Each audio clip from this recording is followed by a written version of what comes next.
vidéo a pour but de vous proposer un exemple d'oral afin que vous puissiez ensuite vous entraîner. Voici le sujet qui pourrait vous être proposé par l'examinateur lorsque vous vous présenterez devant lui à la fin du mois de juin. Il s'agit de proposer une lecture linéaire de la fable Milan et le rossignol, comme nous l'avons fait en classe. Le but est bien sûr d'analyser le texte, mais surtout d'en montrer le sens. Concernant la question grammaire, elle porte ici sur les subordonnées circonstancielles. La consigne indique qu'il faut les relever. Cela signifie bien sûr d'abord les repérer et ensuite les identifier afin de proposer un relevé complet et juste. La question porte sur l'ensemble du texte car la fable est très courte. Si le texte est plus long, l'examinateur peut délimiter le passage sur lequel vous devez travailler. Dans ce cas, attention à rester dans les limites définies. La dernière partie de la consigne vous invite à analyser votre relevé. N'oubliez pas cette étape. Bien sûr, on ne peut pas improviser une réponse au moment de la prise de parole. La question de grammaire doit donc être préparée. Mais il faut y accorder un temps limité. Il est donc important d'avoir des connaissances solides sur tous les points abordés au cours de l'année. Voyons maintenant à quoi pourrait ressembler notre exposé. Le Milan et le rossignol est la 18e fable du livre 9 du recueil de La Fontaine, qui en comporte au total 20. Dans cette division, le fabuliste laisse davantage de place à l'inspiration religieuse et philosophique.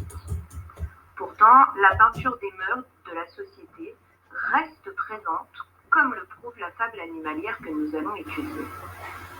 L'imagination est au cœur de ce récit bref et incisif qui met en scène des animaux. Pourtant, elle ne saurait évincer totalement la pensée, plutôt pessimiste, qui se développe tout au long des vers. Ainsi, plaire et instruire, la devise des classiques, est-elle brillamment illustrée par la fable Le Milan et le rossignol. D'ailleurs, La Fontaine, en bon moraliste, conclut par la mort du plus faible des deux personnages.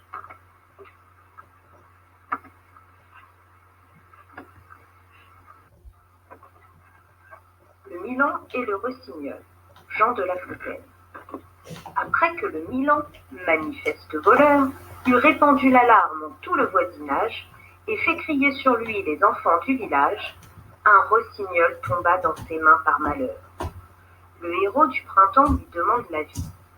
Aussi bien que manger en qui n'a que le son. Écoutez plutôt ma chanson, je vous raconterai Thérée et son envie. Qui Thérée? Est-ce un mets propre pour les Milans? Non pas, c'était un roi dont les feux violents me firent ressentir leur ardeur criminelle. Je m'en vais vous en dire une chanson si belle qu'elle vous ravira. Mon chant plaît à chacun. Le Milan alors lui réplique. Vraiment nous voici bien. Lorsque je suis à Jean, tu me viens parler de musique? J'en parle bien au roi. Quand un roi te prendra, tu peux lui conter tes merveilles. Pour un Milan, il s'en rira. Ventre affamé n'a point d'oreille. Cette fable, qui est très courte, est structurée en 3 parties. Dans les 5 premiers vers, La Fontaine présente ses personnages et plante la situation. Vient ensuite le dialogue entre les deux oiseaux, du vers 6 à 19, qui prend la forme d'une confrontation argumentée dans laquelle le rossignol tente de sauver sa vie. Le dernier vers, bref, incisif et brutal, constitue une chute sous forme de proverbe. Le titre, Le Milan et le rossignol, reprend simplement le nom des personnages du récit. Même s'il s'agit de 2 animaux à plumes, on peut voir qu'il y a une opposition puisque d'un côté on trouve le Milan, un rapace carnivore, de l'autre le rossignol, un moineau inoffensif. On a donc d'une part le prédateur, d'autre part la proie. Les 5 premiers vers de la fable vont servir à mettre en place le récit qui s'ouvre sur un portrait négatif du Milan. Le groupe nominal manifeste voleur, à la fin du vers 1, est mis en apposition et insiste immédiatement sur le caractère peu recommandable du Milan. Cette impression est renforcée par l'antéposition de l'adjectif qui déprécie encore davantage le rapace. Celui-ci d'ailleurs inspire la peur. Il fait crier les enfants au vers 3 et il répand l'alarme au vers 2. Les hyperboles, en tout le voisinage, les enfants du village, se répondent à la rime des vers 2 et 3. Elles appuient la cruauté du Milan qui terrorise à la fois les petits et les grands. La personnification de l'animal, marquée par la majuscule de son nom et par les attributs qui lui sont associés, il a des mains au vers 4, achève de rendre ce portrait inquiétant. D'ailleurs, le rossignol, qui lui n'apparaît qu'au vers 4, est d'emblée présenté comme la victime. Il tombe dans ses mains. Et ici d'ailleurs, La Fontaine s'amuse avec les mots puisque le Milan est en fait pourvu de griffes acérées qui correspondraient bien mieux à la violence de la situation. Le rossignol, innocent et inoffensif, est donc pris au piège de la fatalité. C'est par malheur qu'il se retrouve prisonnier. Il apparaît dès lors comme un personnage tragique, marqué par un destin auquel il ne peut échapper. Le début de la fable confirme donc l'opposition qu'on pressentait déjà dans le titre. D'un côté, le Milan, fort, puissant, brutal, violent, effrayant et de surcroît affamé. De l'autre, le héros du printemps, métaphore du vers 5, qui souligne la douceur et la fraîcheur du chétif rossignol, proie idéale pour le rapace. Le vers 6 constitue un tournant dans le récit, puisqu'il s'agit de l'ouverture du dialogue entre les deux personnages. C'est le rossignol qui prend la parole en premier et qui va chercher à sauver sa peau, comme le montre le vers 5. Le héros du printemps lui demande la vie. Il est en mauvaise posture et cherche donc à convaincre le Milan de ne pas le manger. Il va alors utiliser un argument sous forme de question rhétorique au vers 6, destiné à souligner qu'il n'est pas une proie à la hauteur des appétits du rapace. Aussi bien que manger en qui n'a que le son. Ici, la négation restrictive ne que renforce cette idée en laissant apparaître que finalement, le chant est le seul attrait, le seul intérêt de l'oiseau. D'ailleurs, le rossignol se propose d'utiliser ce don pour raconter au vers 8 une histoire au Milan. Il cherche ainsi à gagner du temps, à l'amadouer et à détourner son attention. Il fait finalement de sa voix et de ses mots une arme. Dans la deuxième partie de la fable, on a d'ailleurs l'omniprésence du champ lexical de la voix, avec le mot chanson répété au vers 7 et au vers 12, le verbe raconter au vers 8, dire au vers 12, chant au vers 13 et parle au vers 17. Ce champ lexical est associé à celui de la séduction, avec l'adjectif belle au vers 12 et les deux verbes ravira et plaît au vers 13. Le rossignol montre ainsi le pouvoir de la parole et il insiste sur l'idée que personne ne peut y être insensible. Sa stratégie argumentative est solide. Il va ainsi même jusqu'à établir un parallèle entre le Milan et les rois, au vers 17, j'en parle bien aux rois.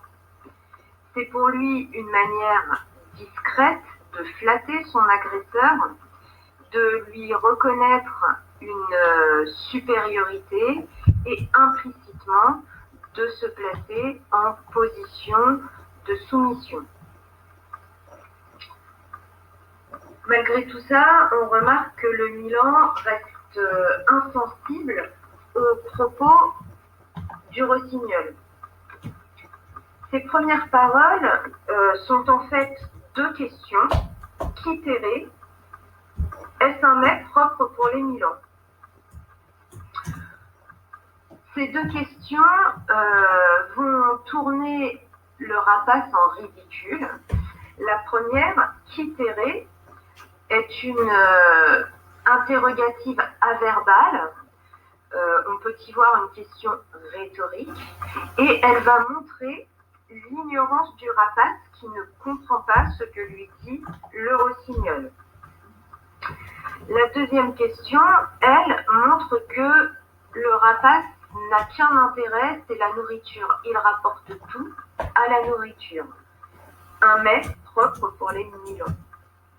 Sa préoccupation première est donc de manger. Il est affamé et il nous explique pourquoi. Je suis à jeun, dit-il au vers 15. Dans ces conditions, les propos du rossignol, loin de le séduire, vont plutôt le mettre en colère, comme le montre la phrase exclamative, affirmative du vers 16. Tu me viens parler de musique. Le Milan méprise tout ce qui relève de l'esprit, de l'art et des mots. Il est donc en parfaite opposition là-dessus avec le rossignol. Tout cela, il le qualifie de manière très péjorative de merveille, avec le déterminant démonstratif c'est merveille, qui va déprécier encore plus les histoires que peut raconter le rossignol. Pour lui, ces histoires ne sont que de pures inventions qui n'ont aucun pouvoir et qui ne le touchent absolument pas. En cela d'ailleurs, il est proche de ceux de sa race, puisque au vers 19, il nous dit « Pour un Milan, il s'en rira ». Autrement dit, ce sont tous les rapaces qui se moquent du pouvoir de la parole. Leur intérêt, eux, est ailleurs. Enfin, le dernier vers de la fable constitue une morale.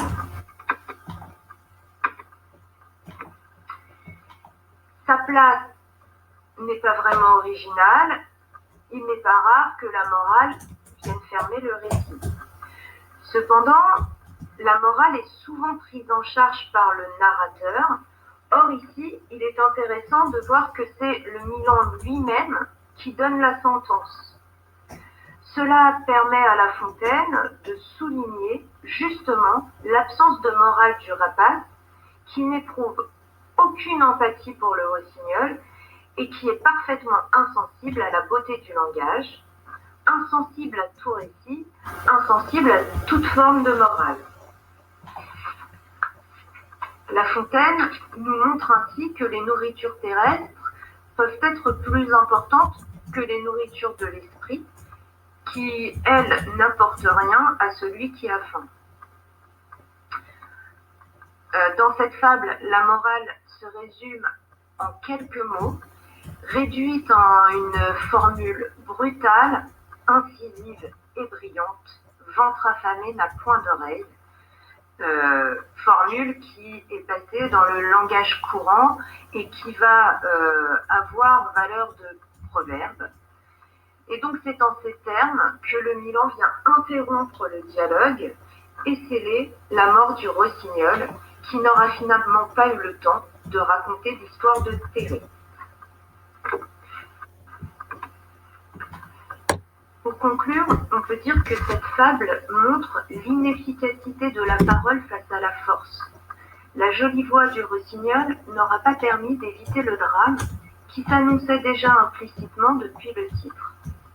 Le Milan et le rossignol est aussi l'occasion pour La Fontaine de reconnaître les limites de la fable et aussi ses propres limites en tant que fabuliste. Car finalement, n'est-il pas un peu lui-même le rossignol ? Les hommes aiment raconter des histoires, ils éprouvent aussi du plaisir à les entendre, mais finalement cela n'a de sens que pour celui qui mange à sa faim. Enfin, l'intérêt de cette fable réside dans la réalité cruelle de son dénouement, puisque c'est le rossignol, être fragile et inoffensif, qui est victime de la force et de la violence du Milan.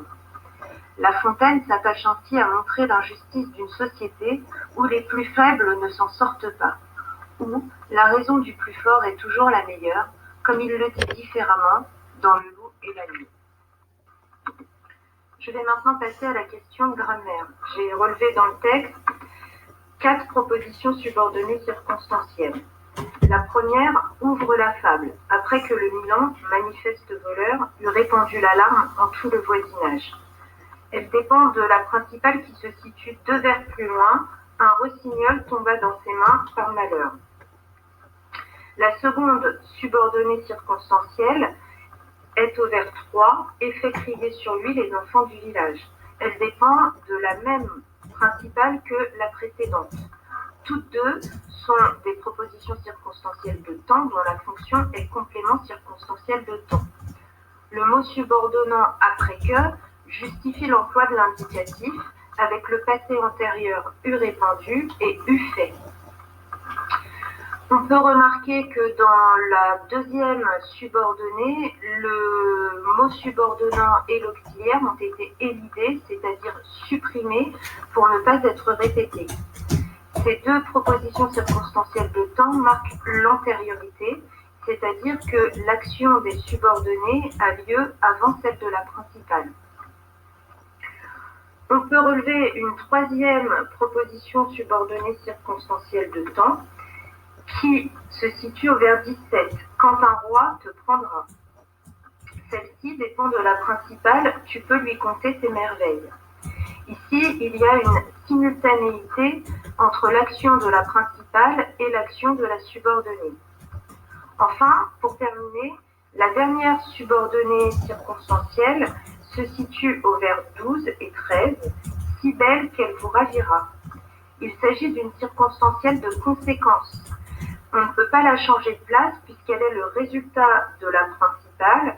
Je m'en vais vous dire une belle chanson. Sa fonction est complément circonstanciel de conséquence.